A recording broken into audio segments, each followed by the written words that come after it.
Okay. Well, I shouldn't have played that intro, but that's all right. Fix it in Like, man, post. this seems really official. This is high production here. That's right. Okay. So, well, Jason, welcome to our Edge AI partner discussion. Me? Yeah. Good to see you again. So I think the last time I saw you was in Austin, Texas at our event back in Yep. February. Yeah. And you're based down there? Yeah. No, I'm literally like a half mile from the the place where it was. So I was like, I should probably go to that. That's right. Yeah. Just walk on over. Relevant to what we do. I also saw you. Yeah, you guys were at Embedded World. We saw you there as well. So Yes, Nuremberg. yeah. Yes. Always a big deal over there. Yeah. So Atom, you're tell us more about the Atom story. What's the origin story? What's the deal here? So I said for a long time, if it's fuzzy, I'm on it. That's one of my many mottos. I always find myself at the front end of new tech transitions, and been in CTO roles most of my career, and have been kind of riding this notion of cloud principles extending out into the edge or edge sites over the past really 10 plus years. And I was at Dell Technologies working on IoT and edge stuff with the team there from the CTO office, and we start looking at like, hey, what does it look like when you have edge hardware out in the field and you want to manage apps? Wouldn't it be nice if it felt like the cloud? And you can manage individual containers and do continuous delivery of software and just kind of modern development. But at the time, 10 years ago, like edge stuff was like old school, on-premise apps or bare metal, monolithic, bare metal stuff, monolithic, IoT apps or basically firmware in the case of constrained devices. So right. Been doing this really for the past 10 years, kind of riding down, this continuum. And was at Dell Technologies, and then I was at a company called Zadita, who's also a member. I call like Zadita's like, I'm out of the traditional data center, but I can still run like Linux and Docker and Kubernetes and all these different technologies. Mm-hmm. I want to make it feel like the cloud and kind of IT type stuff, but I'm in the physical world, like the manufacturing floor, a retail store, whatever. After Zadita, I was kind of looking at what to do next. And, my co-founder, Steven, and I were like, really, coming to like, there's an opportunity for that next step past where like a Zadita would is playing, where it's like, I'm out of the data center, but I can't even really run Docker and Linux and containers and all that. And, but wouldn't it be nice if I could, or if it felt like it? And so, I call Atom, VMware Lite or VMware Micro, or Zadita Lite.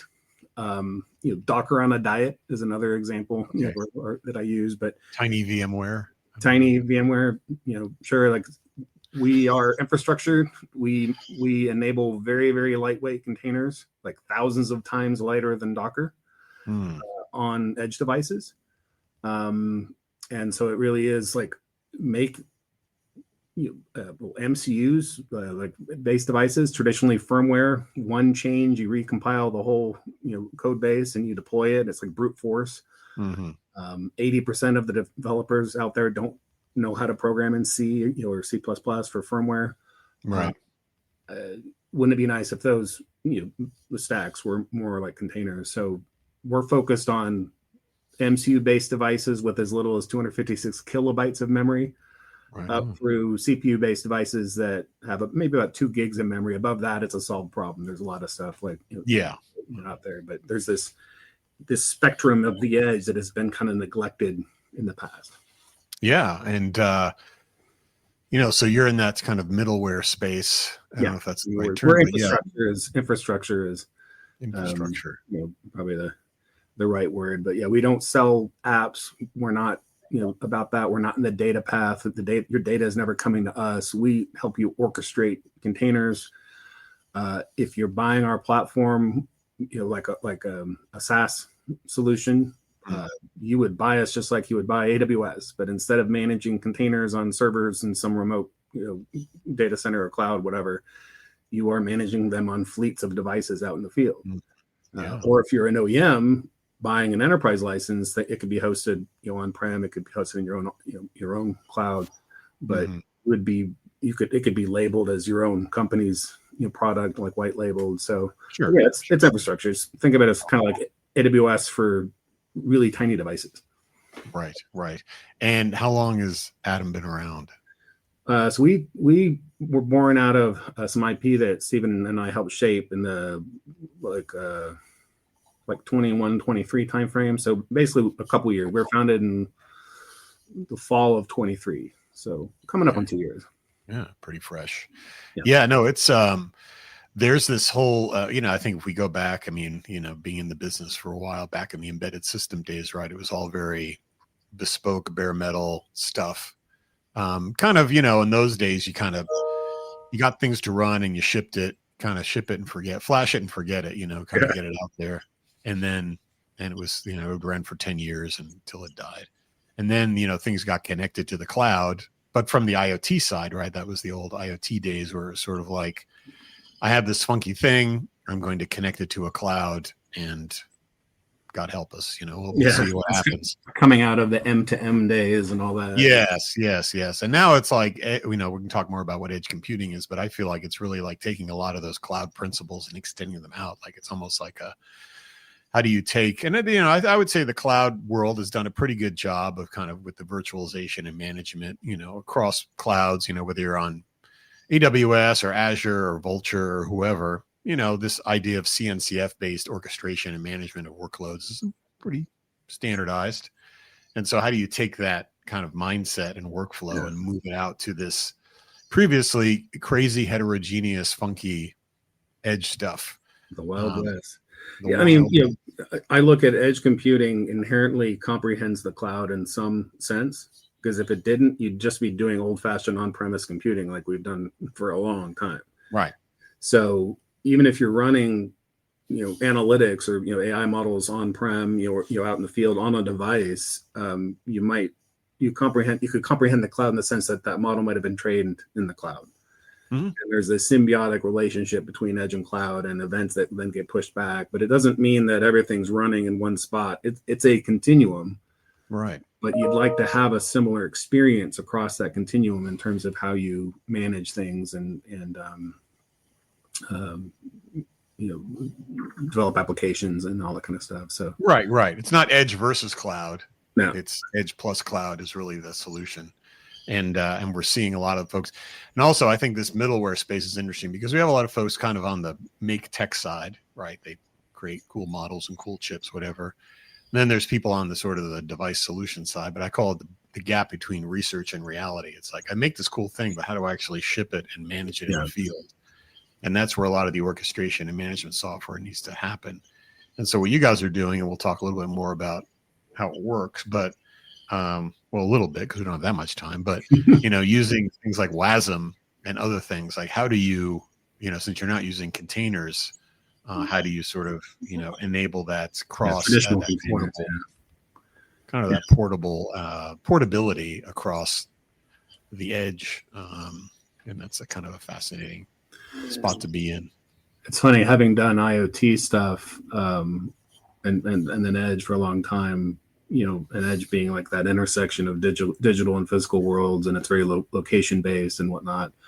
I've seen so many architecture diagrams of like data lakes and cloud hub and blah blah blah, all this different stuff, and then this tiny little box at the bottom that's like sensors and gateways and like whatever. The real world. Yeah, which means like you've never actually done this in the real world, because that stuff is some of the hardest part. The interconnection out in the field. Right. And this stuff gets connected somehow. That's how it works. So, but that's we're out in the physical world and kind of bridging things, but it's funny, but like we were talking before we hit the record button around the terms edge AI and the edge and edge computing, and I like the idea like edge computing it's not just local computing; there's a cloud component to it as well.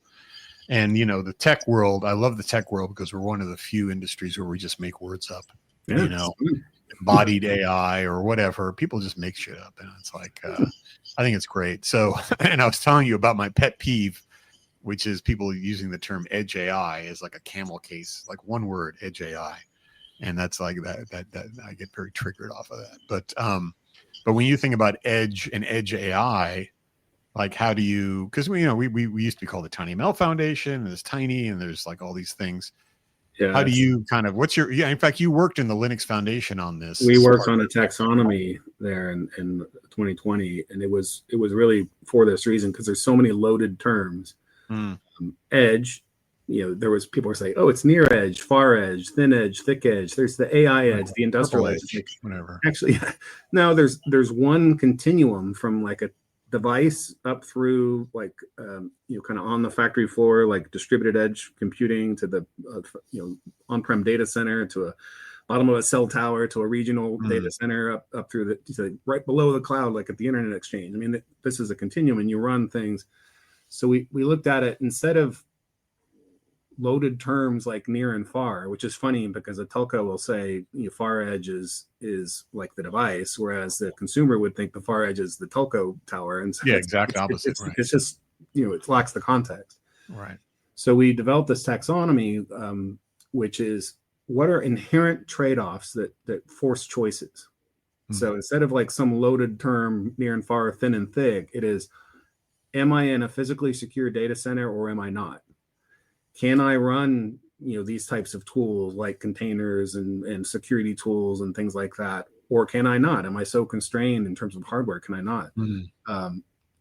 Can I count on 5 nines of uptime with my fiber connection to my controller? Or am I probably going to lose connection because I'm out like at a mine site somewhere or a farm or whatever?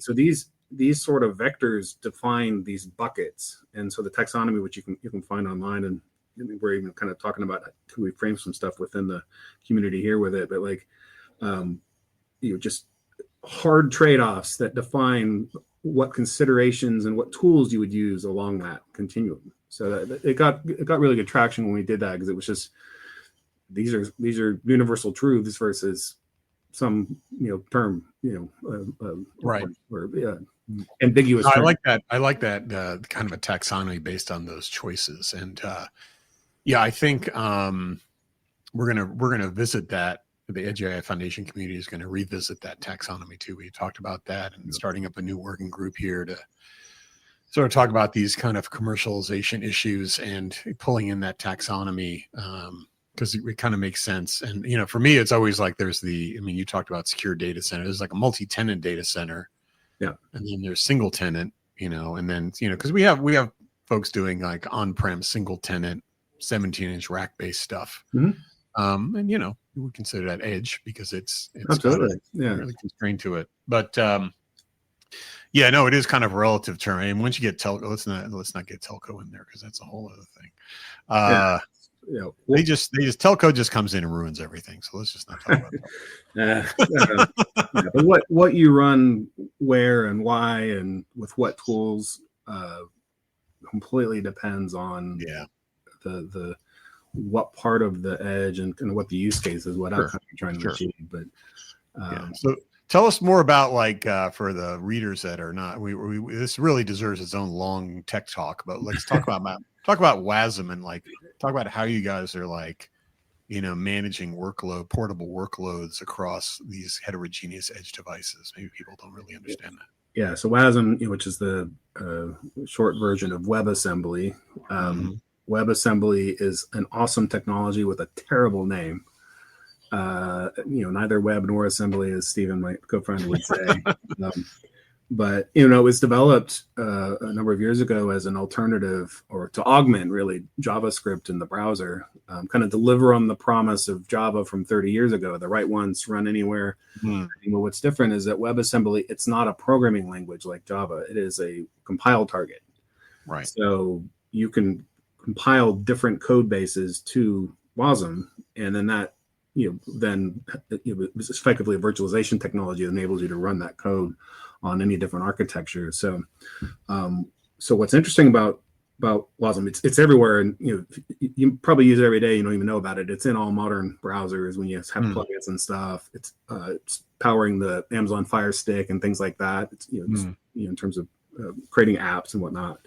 So it is a pervasive technology, but we made a bet on leveraging WebAssembly as an enabler for containerization on devices that can't or effectively run traditional container technologies like Docker.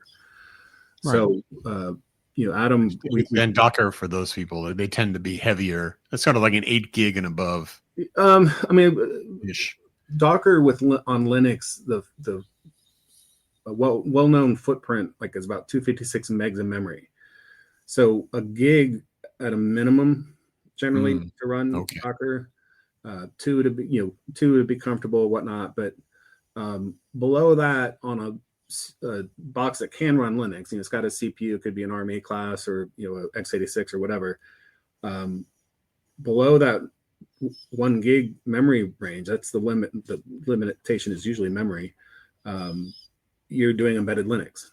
And then once you get to MCUs, it's been firmware, forever. And we joke the 90s called they want their development tools back. I mean, it's been the same way for a long time.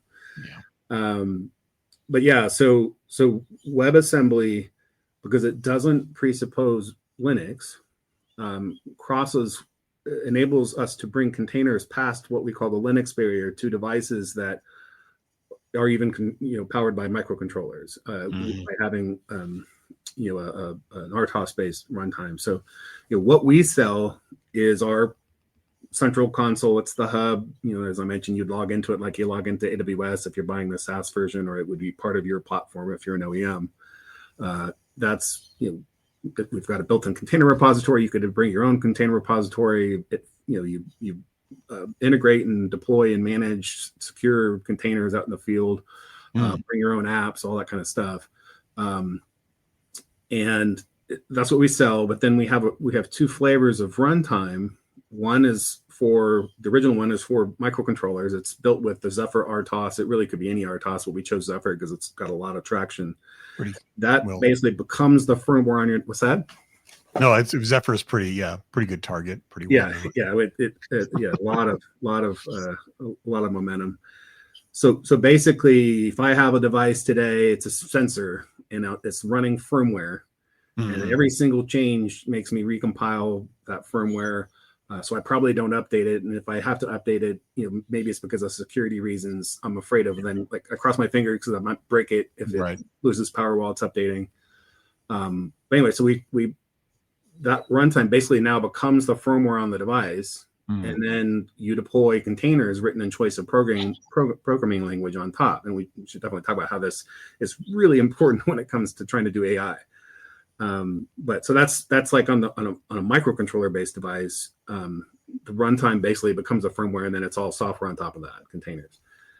We have a newer version that's a Linux runtime, and that runs as a Linux service. So now that's really like Docker on a diet. That's for people that are running on a gateway, a set-top box, a router, a switch, a controller, something that has I can run Linux. I'm doing embedded Linux today. I'd like to move to Docker, but it consumes most of my memory. Yeah. And we would consume like a megabyte versus 256 megabytes. So you get like hundreds of megabytes back to, run a more involved AI model or do something else also with. So, and you can put AI models can be compiled into WASM as a target, right? I mean, you can go from PyTorch to Onyx to WASM. Yeah. It's just that compile target. So an example, use case. So on MCU-based devices, to do AI, you guys were initially TinyML and kind of grew into broader spectrum, but TinyML is still a key component.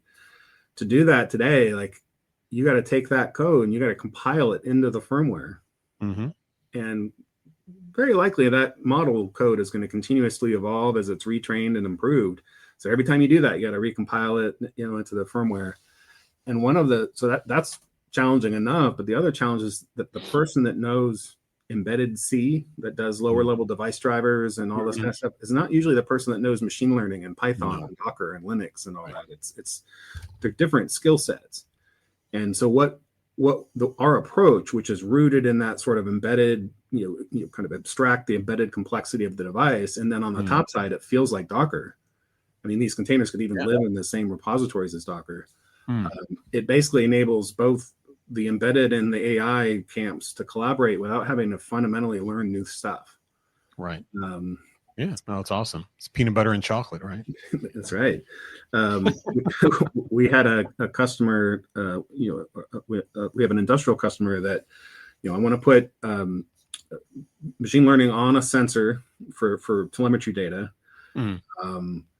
You got the core embedded group that knows all the lower level intricacies of the device, and then you've got this guy in this other group that knows machine learning.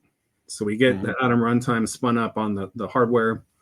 And this case was an SD microboard with, I think, under a meg of memory. I think our footprint is about 128 kilobytes. Like that's 2,000 times smaller than what Docker would require. Right. So we get it on there, and then we get on the phone with the embedded engineer, or the machine learning engineer in this other group, and he's like, "All right, you got this new environment. What do I have to change, to do, use this newfangled stuff?" And we're like, "The target directory." Like literally the exact same code that he's running on his Linux machine can just be compiled down to this tiny container on a device that has under a meg of memory. Yeah. And so that's that example of how it helps to bridge these different parts of the kind of different camps together. Yeah. Bringing worlds together. Well, we definitely need to do an Edge AI talk and do a deep dive and do a demo and some walkthrough and stuff. So how did you, in terms of joining the Edge AI Foundation, I think, did you first encounter us in Austin? Was that how you found us, or what was the connection? I've been tracking Tiny ML Foundation for a long time. I've known you guys for a while. And so I just came in Austin because it's down the street. I mean, really, it's just a matter of convenience, really. But no, we've known you guys are doing good stuff for a long time. And a lot of the folks that we're working with are members as well. And, so it's just a natural fit. Streamlining embedded and the brute force of firmware, I call it source code soup, where everything's all compiled together. That's been a nice to have to improve for a long time. But things like cybersecurity and the Cyber Resilience Act coming up, where you have to be able to more programmatically address security and whatnot, and you'll get fined if you get if you break the regulations. That definitely is causing some concern and action. Right. AI fundamentally changes it. If I was a light switch running firmware like a smart light switch, and all I do is log on and turn on the light, and that's everything I'm going to do for the rest of my life. Okay, firmware, cool. Just hard code it, set it and forget it. But when I start running intelligence on that device, written by different people, including third parties, I might want to run their machine learning model, and they don't want to give me source code. They'd rather give me a binary container that protects all their IP. It completely changes the need for how you would develop embedded software. So part. I mean, we're a big believer in this whole movement and what you guys are doing, and Edge AI is one of the driving functions for what Atym is doing. Yeah. Cool. Well, Jason, it's been good to connect today. I think your colleague is going to be in Amsterdam, so I'll probably see him there. Yep. Yeah, Brian will be there. We'll have to connect in person. I think I owe you a hat now that you're a full. Yeah. That's actually really the reason. A hat. Well, I was doing some little product placement of our new mug here. Nice. Yeah, it was the cool hat. Was really. Let's face it. That's what did it in. At the end of the day, it's the hat. Yeah. Cool. Well, it's good to connect again with you, learn a little bit about Atym. I'm sure folks are going to learn a lot more, and wishing you the best in the future. Yep. Yeah, you too. And we look forward to collaborating in the community. Sounds good. All right. Thanks, Jason.